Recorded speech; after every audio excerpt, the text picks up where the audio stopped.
Metroid Other M was released in 2010, 6 years since the release of Zero Mission, which was the last game released for the original Metroid timeline before Nintendo started giving their whole attention to the Prime series. And if you wanna be more technical, it had been 8 years since Fusion, that was the actual last mainline game added to the Metroid timeline, because Zero Mission was a remake of the original Metroid. So yeah, 8 years. The idea of a new Metroid game that was going to fill the gap between Super Metroid and Fusion was definitely exciting. But interestingly enough, Other M makes a lot more sense as a 3D Metroid game compared to the Prime series. Now, I'm not saying that the Prime games are a bad representation for a 3D Metroid game, but we have to admit that it was kinda jarring to jump from a 2D platformer shooter with an emphasis on exploration to a first-person shooter with an emphasis on lore, aiming, and exploration. Other M was presented as the true jump to 3D for the series, featuring platforming, jumping, shooting, and exploration in a 3D environment. And another thing that we can commend Other M for is that it tried to make sense of the Metroid lore without relying on outside sources, like untranslated manga volumes or written manuals. It had all the necessary ingredients to be amazing, but it wasn't the case. Other M got satisfying reviews upon release, but with the passing of years, fans and critics alike started criticizing the game for a variety of reasons. So without going into a thesis statement talking about why this game is not good, here are the cliff notes. First, I need to elaborate on my previous statement over the gameplay of Other M. It's a third-person game where you don't control the camera. This doesn't feel as a downside because the game relies on dynamic camera angles, developed by Team Ninja, the same people that brought Ninja Gaiden Sigma series. Samus can jump and shoot, but instead of aiming and shooting in the right altitude and angle like in the 2D games, you just need Samus to face in the general direction of the enemy and she'll aim on her own. Samus also has access to a finisher when enemies are low health and a dodge roll that looks really sick. The game feels as if you were playing any hack and slash game and your only option for attacking and defending yourself is the long range weapon. But on the flip side, the game is built around that. So most of the time it doesn't feel off, but when it does, it's really annoying. Now, the Wii era was known for having a variety of control schemes that either made or broke the gameplay experience. For example, we had the Wii-mote and nunchuck combo that was utilized in a variety of games like Mario Galaxy, Twilight Princess, and Skyward Sword. This modularity was fantastic and felt almost as good as a controller. Then you had the single Wii-mote pointing on the screen utilizing games like WarioWare and Mario Party. It was really useful to changing from pointing to switching to the handlebar. And speaking of the handlebar, we also had the sideways Wii-mote configuration, utilized in games like Donkey Kong Country Returns, New Super Mario Bros. Wii, all the Wii Kirby games, Super Paper Mario, and Other M.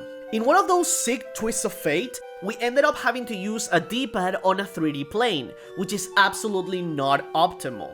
Sure, it's not the worst thing ever, but this is the top of the proverbial iceberg of bad decisions that plague the gameplay, because this is the Wii era, and we have motion controls to deal with. Yes, Other M has motion controls, and the worst part is that they actively disrupt the flow of gameplay. You have a first-person mode that doesn't allow you to move or jump while using it, and you also have a recharge ability that makes you stop dead in your tracks and sit still while recharging missiles and sometimes your health. I can't for the life of me explain why there's a first-person mode here. Maybe Team Ninja wanted to reel in Prime fans by having a mode that reminds them of a better game, but it comes out as a pure gimmick that is mandatory since missiles and grapple beam are only accessible through this mechanic. This is particularly bad for a Metroid game because the modularity and fluidity in access of Samus' arsenal has always been one of the defining characteristics of Metroid's gameplay, especially considering that there are some enemies that require you to shoot a missile to their weak point, making this 100 times more annoying. The first-person mode is achieved by pointing at the screen, which sometimes the transition can be so jarring that the game cannot really handle it. The last thing I want to talk about in regards of Other M's gameplay and looks in general is the fact that it does some things right, okay? When the game works, it's a fine experience. Enemies and characters look good, the atmosphere is that of desolation, which makes perfect sense for a Metroid game, the graphics look insane considering it's a 2010s game for the Wii, and there are some cutscenes that look really good. So it's just sad to see that the gameplay was riddled with so many bad decisions when it came to the direction, just like the story. You would think that a Metroid game that had its sole focus on the story, that brought voice actors to do narration and inner monologues for the characters, would have a good story that would fill the gap between Super Metroid and Fusion. And that wasn't the case. Because the events that happen in this game are only relevant to it and not the overall timeline, except for a few minor things. OtherRealm tries to go for this plot twist style of storytelling, letting out little information at the start and suddenly drop a full load of information at once. As I said before, this game takes place between Super Metroid and Fusion, but it doesn't ever state how long it has passed since the death of Mother Brain, and it starts with Samus getting a distress signal from a research vessel called the Bottle Ship. Inside the Bottle Ship, you find Samus' ex-commanding officer when she was part of the Galactic Federation army named Adam Malkovich, and his platoon that includes 5 characters, one of them being a friend of Samus, Anthony.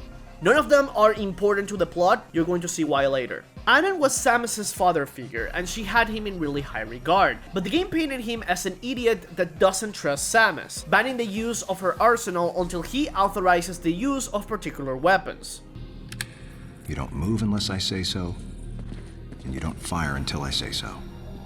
And yes, in this game, Samus has all her upgrades from Super Metroid. And I know it's Metroid law that she has to start the game with little to no power-ups, but couldn't you have made something up that it's better, more exciting, or original? Like in Prime 1, Samus loses all her powers because she hit a wall kinda hard, and that's better than this. This becomes a problem when it comes to the story integrity in general and the reputation of Adam, because for example, Samus goes to the Pyrosphere, a place that has really high temperatures, multiple times, and it doesn't happen until the 3rd time that Adam tells Samus, oh yeah, you should turn on the barrier suit. Or when they are fighting a boss at the start of the game that needs to be frozen and he doesn't allow Samus to use the ice beam. But going back into the story, through playtime you find out that the purpose of this station was to create a faction of the Galactic Federation army out of reconstructed space pirates, including armored Sebastians, a Ridley clone, Metroids, and a Mother Brain clone to control all of them. But before you think this is a super cool and original story, let me tell you something. All these cool things that I just talked to you about resolve by themselves by the end of the game. The Ridley clone has an amazing fight against Samus, but gets killed off screen. The clone of Mother Brain was an AI in the body of an android that gets killed by the end of the game as well, not by Samus. A subplot where a member of Adam's platoon was killing any survivors and eyewitnesses from the Bottle Ship, so the secret of the bioweapons didn't spread out, was also resolved off screen. And the freeze-proof Metroids that were apparently created by the Federation were destroyed by Adam, who detached a sector from the Bottle Ship and killed himself by blowing up the sector along with the unfreezable Metroids, which would have posed a gigantic threat to the galaxy, but was circumvented by somebody else than Samus. This game is painfully self-contained, and Samus does very little in the overall plot, and it doesn't leave a lasting consequence that would ripple around the series or could be referenced in other games, aside from Adam's death that is mentioned in Fusion. Along with smaller things like the fact that the nightmare boss in this game is the original body from the one in Fusion, and that the frozen carcass of Ridley that you find in Fusion is most likely the same one from here. Overall, I think this game had a lot of promise, and it's sad that the end result was like this. I don't think OtherRealm is a bad game. It's playable, looks pretty, has nice music, it doesn't crash or has abnormal graphical glitches. It's not the worst thing ever, but it's definitely a bad Metroid game. None of the progression and the biomes or the stuff that makes a Metroid game is there. There's no fast travel, it's like the most pandering game in the series. It doesn't feel like a Metroid game in general. It's a game with Samus, and that's kinda it. The idea of what it could have been has always bewildered me. It definitely could have been something better, and a lot of people give this game a lot of flack because they think it almost killed the franchise. So that could explain the huge amount of scrutiny that this game has had over the years. And that's the end of the OtherRealm review. And now we can finally go to Metroid Fusion. So, do you like OtherRealm? Do you think could have been better? Or is it just a bad game because it needed to be a bad game? Let me know in the comments below. I will see you guys pretty soon, so take care because Metroid Dread is just upon us.